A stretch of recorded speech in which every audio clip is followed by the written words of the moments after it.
बिस्मिल्लाहिर्रहमानिर्रहीम। Dear students of class 7th, अस्सलाम वालेकुम स्टूडेंट्स। आज हमारा टॉपिक है leaves as best photosynthesis sites. इसमें हम पढ़ेंगे लीव्स के स्ट्रक्चर के बारे में, जो इसका एक्सटर्नल स्ट्रक्चर होता है।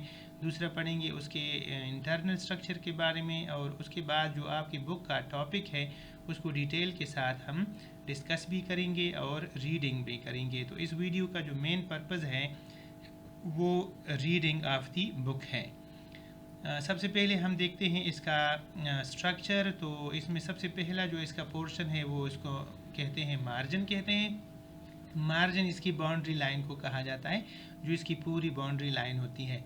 इसके बाद इसमें है मिडरिब, और मिडरिब जो है ना, यहाँ से निकलने वाला वेन होता है जो सबसे बड़ा होता है, और ये स्टार्ट से लेकर उसके एंड तक चलता है। इसके बाद छोटे छोटे वेन्स होते हैं जो मिडरिब से निकलते हैं और पूरे एरिया में फैलते हैं। और इस तरह से जो वेन्स हैं, एक तो ख़ुराक और मुख्तलिफ़ किस्म की मटीरियल पहुंचाने में हेल्प करते हैं, और दूसरा ये कि इस लीफ को शेप देते हैं और इसको मजबूती देते हैं। इसके बाद इसका पीटियोल है, और पीटियोल का मकसद जो होता है वो लीफ को ब्रांच के साथ अटैच रखना होता है। तो these are the external structure of the leaf.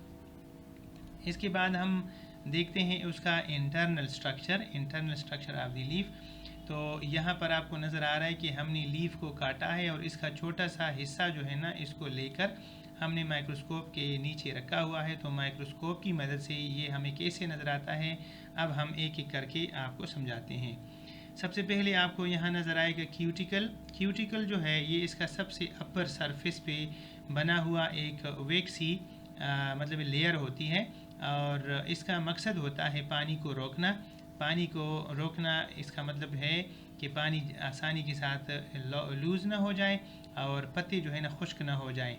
इस मकसद के लिए क्यूटिकल जो है ना, इसके अपर एपिडर्मिस पर भी पाया जाता है, और अगर आपको नज़र आ रहा है तो यहाँ नीचे जो है लोअर एपिडर्मिस पर भी क्यूटिकल की एक लेयर मौजूद है, ताकि पानी का जो लॉस है वो कम से कम रहे। इसके बाद इसकी सेकंड लेयर होती है, और इस सेकंड लेयर को हम कहते हैं palisade mesophyll cells.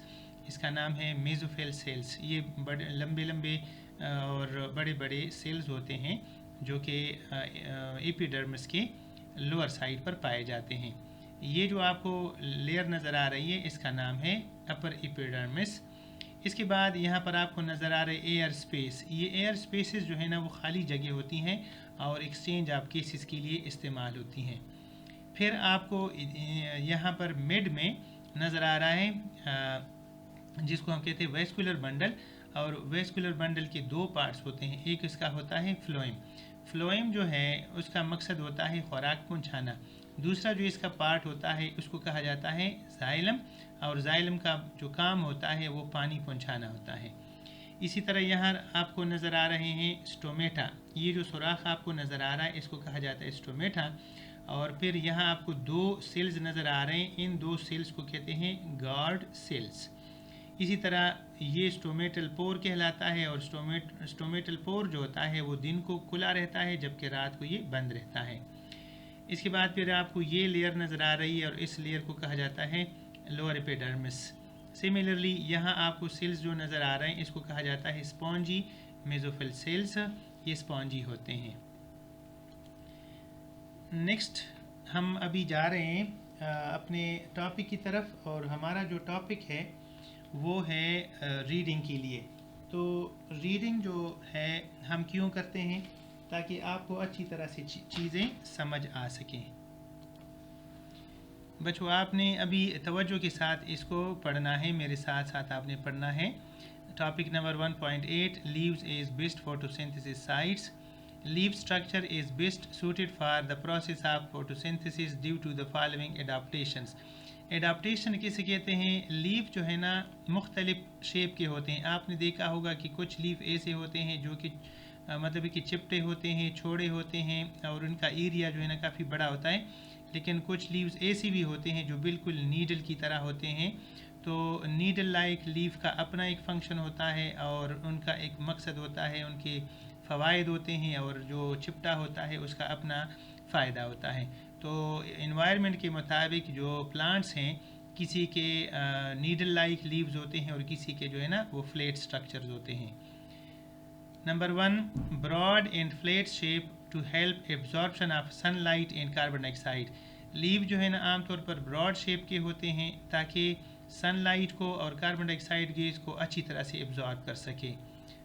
Second adaptation है thin to help diffusion of gases. बाज़ ऐसे होते हैं जो थिन होते हैं, उनकी थिकनेस कम होती है ताकि डिफ्यूजन ऑफ गैसेस आसानी के साथ हो सके। Large air spaces for easy movement of gases. इसके अंदर लार्ज स्पेसेस पाए जाते हैं, जैसे कि मैंने आपको पिछली स्लाइड में बताया था, ताकि मूवमेंट ऑफ गैसेस आसानी से हो सके। इसके बाद है large number of stomata for exchange of gases. इसके जो लोअर साइड है उसके ऊपर स्टोमेटा की काफ़ी तादाद पाई जाती है ताकि एक्सचेंज ऑफ गैसेस जो है ना वो आसानी से हो सके। आपको पता है कि कार्बन डाइऑक्साइड गैस और ऑक्सीजन गैस एक्सचेंज होते रहते हैं। Network of veins to supply water to the cells. इसमें वेन्स होते हैं, जैसे कि यहाँ पर आपको मैंने दिखाया था कि बहुत सारे वेन्स इसके अंदर पाए जाते हैं और इन वेन्स का मकसद ये होता है कि वो वाटर जो है ना हर सेल तक पहुँचा सके। इसके बाद ये transparent epidermis to allow entry of light. इसका जो एपिडर्मिस होता है, अपर एपिडर्मिस होता है, ये होता है ट्रांसपेरेंट, और ये इसलिए ट्रांसपेरेंट होता है ताकि लाइट जो है ना अच्छी तरह से इस पत्ते तक पहुंच सके और एब्जॉर्ब हो सके। Waxy cuticle to slow water loss. इसके बाद इसका जो क्यूटिकल होता है, जैसे कि पिछले साइड में आपने देखा था कि वो जो है ना एक वैक्सी लेयर होती है और इसका मकसद ये होता है कि वाटर लॉस को ये स्लो कर देते हैं। इसके बाद है large number of chloroplasts in photosynthetic cells. ख़ास तौर पर जो फोटोसिंथेटिक सेल्स होते हैं जहाँ पर पार्टिकुलरली फोटोसिंथेसिस का अमल होता है, वहाँ पर क्लोरोप्लास्ट की काफ़ी तादाद पाई जाती है और इसका मकसद ये होता है कि फोटोसिंथेसिस जो है ना वो अच्छी तरह से हो सके और मैक्सिमम खुराक तैयार हो सके। तो बच्चों, आपने अब इस वीडियो को देखते हुए बुक भी सामने रखनी है और आपने उस बुक के ऊपर अपने पॉइंट्स नोट करने हैं ताकि आपको इसकी पूरी तरह से समझ आ जाए। Thank you very much.